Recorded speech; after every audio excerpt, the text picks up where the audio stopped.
মন্মাথ জন্নাথ মদ্গুরু শ্রী জগদ্গুরু মদাত্মা সর্বভূতাত্মা তস্মৈ শীঘ্রবে নম। জগৎ জননীর রাঙা রাতুল চরণে আমার অনন্ত কোটি প্রণাম। শ্রী প্রীতিদেবের রাঙা রাতুল চরণে আমার আভূমি প্রণাম। বর্তমান শ্রী আচার্যদেবের রাঙা রাতুল চরণে আমার আভূমি প্রণাম। ইষ্ট পরিবারের সকলের রাঙা রাতুল চরণে আমার আভূমি প্রণাম। অনলাইন উপস্থিত সৎসঙ্গ দাদা মায়েদের আমার শ্রদ্ধা, ভালোবাসা এবং জয়গুরু রইল। আমার শরীরটা ততটা ভালো না, আমার শ্রদ্ধেয় মানিকদা তিনি জানেন। তার অনুরোধ রক্ষা করতে গিয়ে আজকে আপনাদের সামনে আমি উপস্থিত হওয়ার চেষ্টা করছি, যদিও শরীর পারিশ্রম করে না। বয়স এখন আমার ৭৭ চলছে। 1966 সালের ফেব্রুয়ারি মাসে ঠাকুরের এই সৎনামের দীক্ষা গ্রহণ করার সুযোগ পেয়েছিলাম। তার চরণ প্রান্তে আশ্রয় পেয়েছিলাম, দয়া করে তিনি আশ্রয় দিয়েছিলেন। আজ এই সুন্দর প্রভাতে আমার শ্রদ্ধেয় মানিকদার প্রচেষ্টায় আপনাদের এই মহতী সৎসঙ্গ অনলাইন প্রোগ্রামে আমি নিজেকে যোগদান করতে পেরে নিজেকে ধন্য মনে করছি।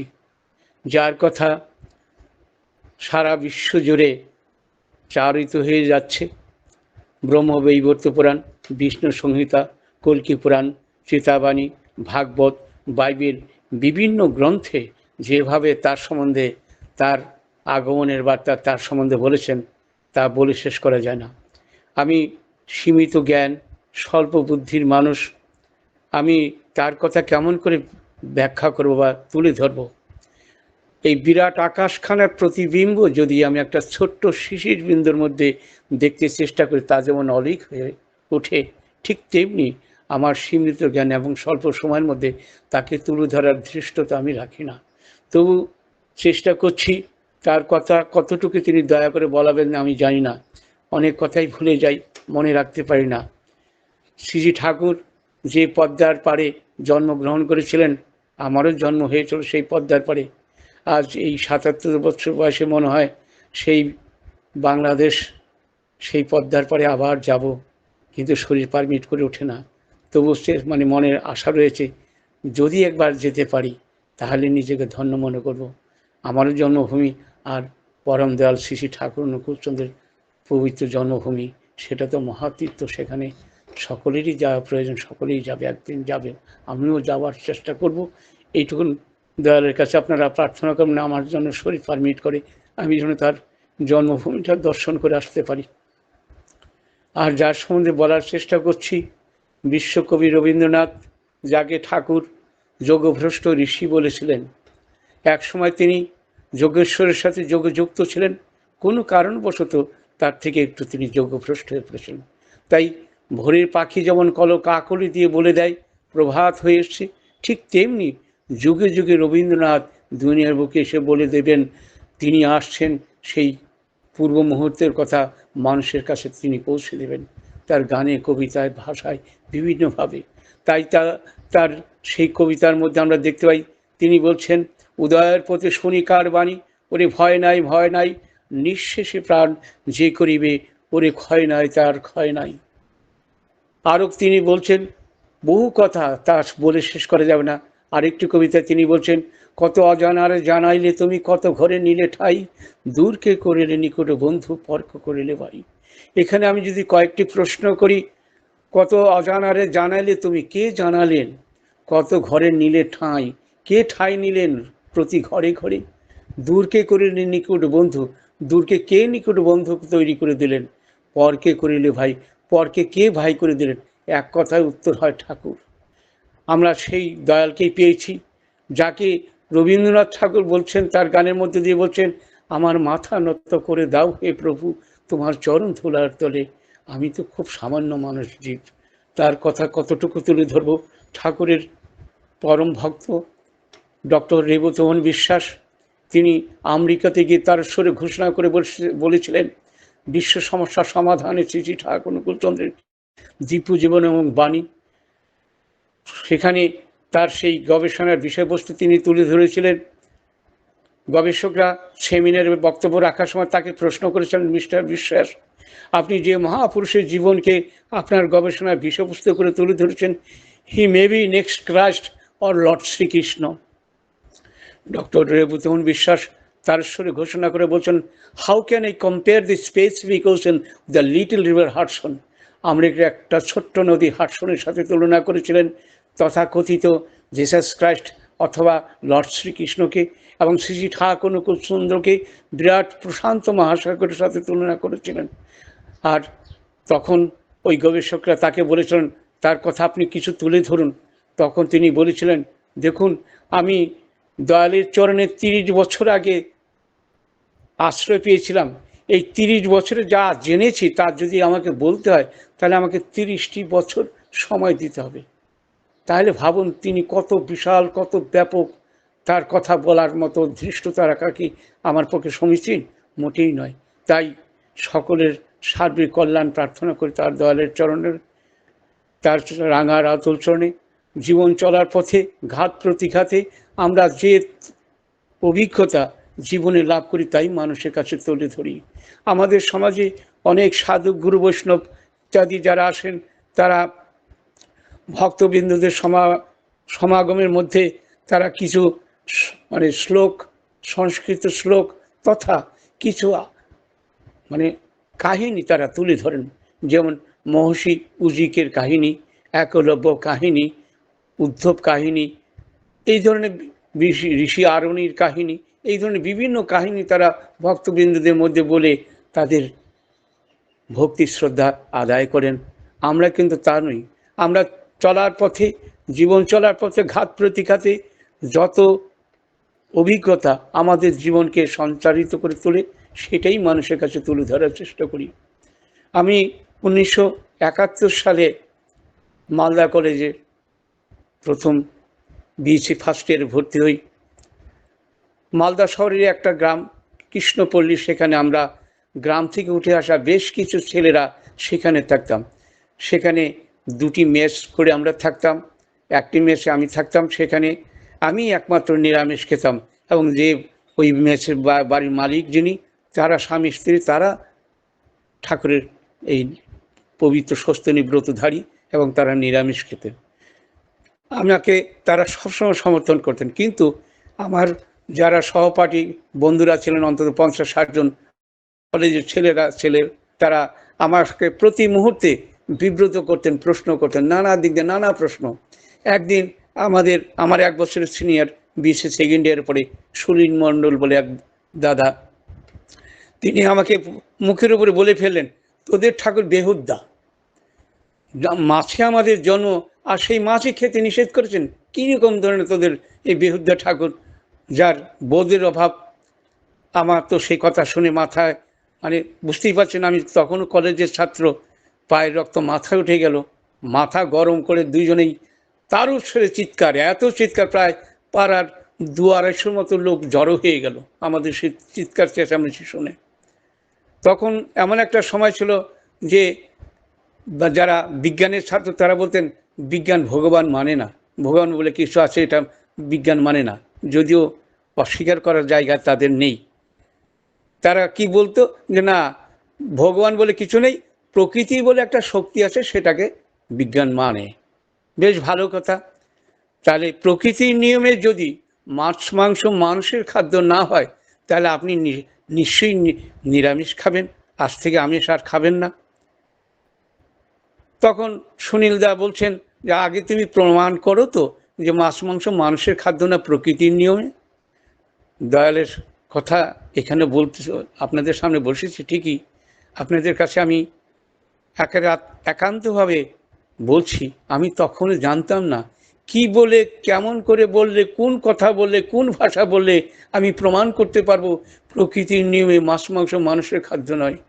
যেহেতু আমার ঠাকুরকে একটু গাল দিয়ে বলেছেন, আমার পায়ের রক্ত মাথা উঠেছে, আমি দিশেহারা মতো রেগে মেগে তাদের সাথে বিতর্ক করে চলেছি।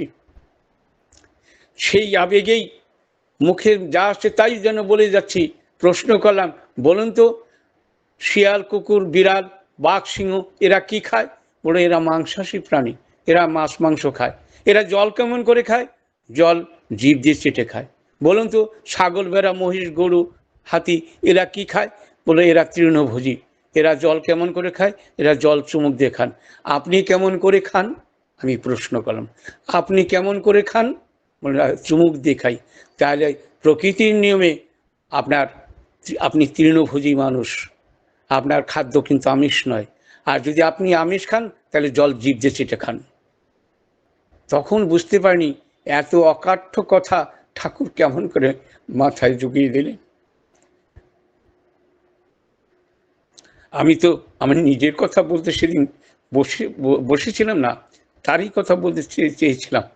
তিনি দয়া করে তার ভাষা আমার মুখ থেকে বলিয়ে দিয়েছিলেন। সেদিন পরবর্তীতে তারা বলছে অনুকূল ঠাকুরের শিষ্যরা তর্ক করতে পারে বলে কথাটা এড়িয়ে তারা চলে গেল। এই ধরনের বিভিন্ন জিনিস ঠাকুরের কাছে এসে দেখলাম তিনি প্রতিটি মানুষকে ভরপুর করে তোলার চেষ্টা করেছেন। প্রত্যেকটি মানুষ যেন জীবনে পারগতা ভরপুর হয়ে ওঠেন। আমরা জানি নৈহাটিতে আশ্রম আছে মহানাম ব্রত, তার কথা অনেকেই জানি আমরা। তো তার কিছু শিষ্যরা সেই বাংলাদেশ থেকে পালিয়ে এসেছিলেন সেই দুর্যোগের সময়। তারা এসে তার গুরুদেবকে তারা নিবেদন করলেন, আমরা ঘটি বাটি যা কিছু ছিল সব ছেড়ে দিয়ে পালিয়ে, জীবনটা হাতে নিয়ে পালিয়ে দেশে চলে এসেছি, আমরা এখন কি করব? তখন তার গুরুদেব তাদেরকে বলেছিলেন যে তোমরা রিফিউজি ক্যাম্পে নাম লেখাও। পাশাপাশি দেখুন শ্রী ঠাকুর অনুকূলচন্দ্র অন্তত কয়েক হাজার সৎসঙ্গী পরিবারকে সঙ্গে নিয়ে দেগর আশ্রমে চলে এসেছিলেন। তখন ভীষণ দুরবস্থার মধ্যে দিয়ে চলছেন। তখন বিহারের মুখ্যমন্ত্রী ছিলেন পণ্ডিত বিনোদানন্দ ঝা। তিনি ঠাকুরের পরম ভক্ত ছিলেন। সপ্তাহে 2-1 দিন তিনি সেই দেগরের ঠাকুরের কাছে যেতেন। ঠাকুরের কাছে তিনি কথা বলতেন, নেহরুজিকে বলে কয়ে কোনো মতে এই আশ্রমের যারা আশ্রমিক আছেন তাদের জন্য রেশনের ব্যবস্থা করে দেবেন। ঠাকুর আটকে উঠে বললেন, সে কি কথা, আপনি কি বলছেন? এরা বাপ ঠাকুরদার 14 পুরুষের ভিটেমাটি ছেড়ে এসেছে, এরা তো হতভাগ্য, আর এদের যোগ্যতাটুকু কেড়ে নিয়ে এদেরকে দুর্ভাগা করে তুলবেন? কথার মানেটা তখন বুঝতে পারিনি। এক সময় কথায় আমি নদিয়ার ডিস্ট্রিক্টে নাগাশিপাড়া থানায় বেতরের পাটকেবাড়িতে আমাদের বাড়ি। সেখানে দাদাদের কাছে শুনেছিলাম পাশেই কৃষ্ণনগরের পাশে ধুবুলা ক্যাম্পে কোনো এক সময় নাকি একটু রেট হয়েছিল। তো ওই প্রায় 80 মনের মতো পুরনো তাস জড়ো হয়েছিল। কারণ ওইখানে যারা ওই ক্যাম্পে যারা থাকতেন তারা সরকারি রেশন খেতেন এবং তাস পিটিয়ে সারাটা দিন সারাটা রাত্রি তারা পাঠ করে দিতেন। জীবনে কখনো পারগতা তাদের জীবনে দেখা দেয়নি। তারা জীবনে পায়ের তলায় মাটি শক্ত করতে পারেন নাই। এইভাবেই তাদের জীবনের মেরুদণ্ডটা মুষড়ে দিয়েছিল। তাই ঠাকুর সেই দিন ওইভাবে আতকে উঠে বলেছিলেন পণ্ডিত দিব্যানন্দ ঝাকে যে এরা বাপ ঠাকুরদার 14 পুরুষের ভিটে মাটি ছেড়ে এসেছে, তো এরা হতভাগা, এদের যোগ্যতাটুকু কেড়ে নিয়ে এদেরকে দুর্ভাগা করে তুলবেন। কলকাতা ইউনিভার্সিটির কিছু ছেলেমেয়েরা ঠাকুরের কাছে গিয়ে প্রশ্ন করলেন, রামকৃষ্ণ মিশন, ভারত সেবাশ্রম সংঘ, তারা তো অনেক পরোপকার করে। কোনো জায়গায় কোনো দুর্যোগ হলে তারা সেখানে কম্বল বিতরণ করেন, তারা খিচুড়ি পরিবেশন করেন, ইত্যাদি করেন। আপনাদের সৎসঙ্গ আশ্রমে এই ধরনের কোনো পরিকল্পনা আছে কিনা তা আমরা জানি না, বা এই ধরনের কোনো কিছু সংবাদ আমরা কখনো রেডিও বা টিভিতে দেখি না। ঠাকুর বলেন, শুনোমণি, আমি সারা পৃথিবীতে একটাও পর খুঁজে পেলাম না, তাই পরোপকার করা আমার হয়ে ওঠে না। শ্রী ঠাকুর অনুকূলচন্দ্র তিনি আরো বললেন, শুনোমণি, বাড়িতে পুজো পার্বণ হলে ছোট ভাই বোন ছেলে মেয়েদেরকে জামা কাপড় কিনে দাও তো? আগে হ্যাঁ দেই। বাবা মা বৃদ্ধ তারা যদি অসুস্থ পড়েন তাদের চিকিৎসা ইত্যাদি করেন তো? আগে করি। তাহলে সেই সংবাদ কি আপনারা কখনো রেডিও বা টিভিতে দিয়েছেন? তা সেটা কেমন করে দেবো? সে তো আমার নিজের পরিবারের লোক, আমার একান্ত আপনারজন, আমার গুরুজন, তাদের প্রতি আমার সেবা বা মানে তাদের যত্ন করা, এটা আমার কর্তব্যের মধ্যে পড়ে, এটা আমার দায়িত্বের মধ্যে পড়ে। এটাকেই আবার রেডিও বা টিভিতে সেটা সংবাদ হিসেবে পরিবেশন করা যায়? সেটা তো সম্ভব না। ঠাকুর বললেন, আমি যা করি মানুষের জন্য সেইভাবেই করি। তাই সে কথা যে কোনো রেডিও বা টিভিতে বা কোনো সংবাদপত্রে সেটা পরিবেশন করতে হবে, এটা আমার মাথায় ঢোকে না। এই হলেন শ্রী শ্রী ঠাকুর অনুকূলচন্দ্র। তাই তার কাছে আমরা আসতে পেরেছি বলে তিনি আমাদের পারকতা ভরিয়ে দিয়েছেন।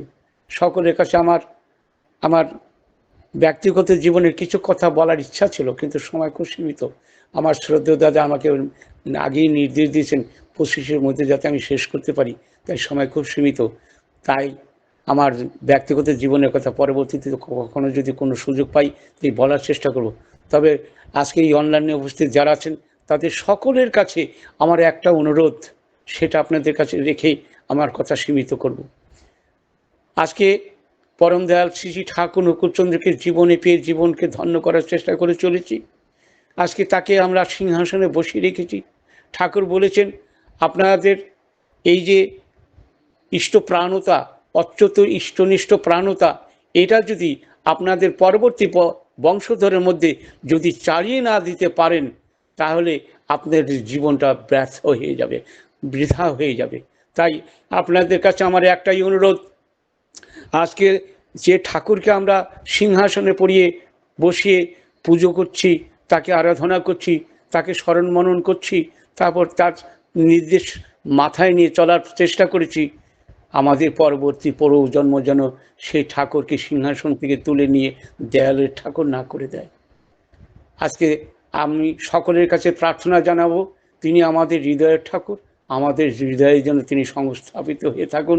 আমাদের বিশ্বাসের সিংহাসনে আমরা ভক্তিকে বসি জীবনকে যেন উপভোগ করতে পারি, এবং সকলের জীবনে শান্তি স্বস্তি বৃদ্ধি নেমে আসুক। সকলের সার্বিক কল্যাণ প্রার্থনা করে আমার বক্তব্য এখানে সীমিত করলাম। জয় গুরু। সকলে ভালো থাকবেন। জয় গুরু, জয় গুরু।